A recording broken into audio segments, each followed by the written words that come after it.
siz bilan gaplashamiz. Qolganimizga hech kim kerak emas. O'zingiz oldingizda o'tirib. Yo'q, qarang, setora.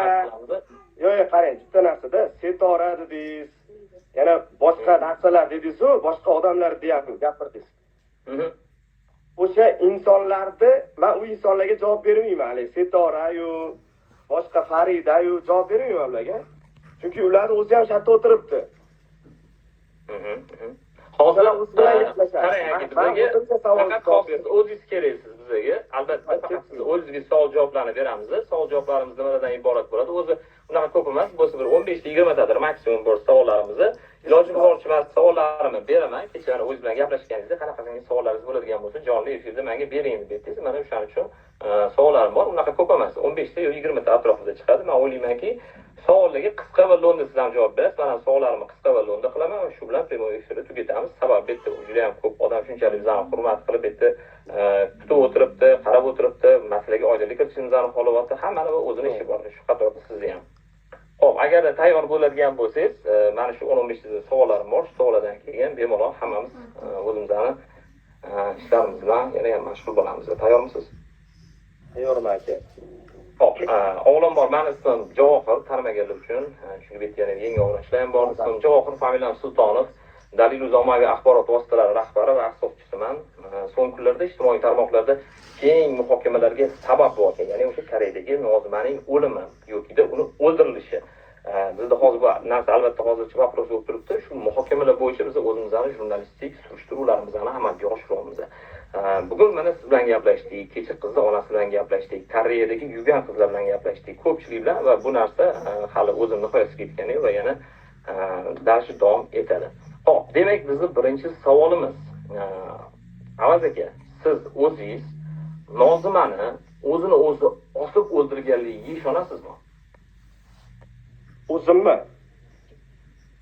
Bugungi savollarim hammasi faqat sizga. Yo'q. Ishonasizmi demoqchimisiz? O'zimni ichki nimani so'rayapsiz? Savolimni qaytaraman.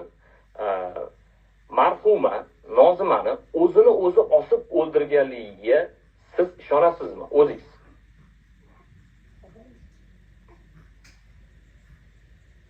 O'zini o'zi osib o'ldirganligiga birinchidan men o'sha yerda bo'lmaganman, osilgan holatini ham ko'rmaganman.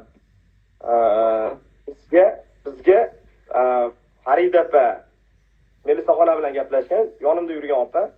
Chunki Nozimani opasi bu. Nozimani qo'lida ishlagan opasi bu. Bu o'sha yerda bizga yordam berayotgan inson bo'lgani uchun bu aytayaptiki menga Melisaxona bizga qog'oz berdi. Bu o'zini o'zi o'ldirgan. Deyapti-da, o'zini o'zi o'ldirgan deyapti.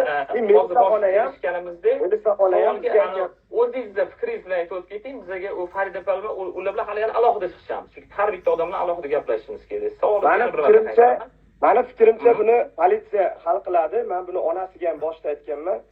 Agar Avazaga savolimni menimcha siz tushunmadingiz, kim hal qiladi demayapman. Yana bir marta qaytaraman, menimcha siz tushunmadingiz.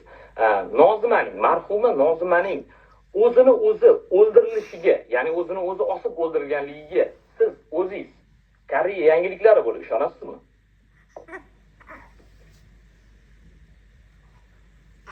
Bu narsa hali ochiqlanishi kerak, lekin ichimda, meni o'zimni ichimda o'zini o'zi osgan bo'lishi mumkin deb o'ylayman. Siz o'zi shunaqa deb o'ylaysiz.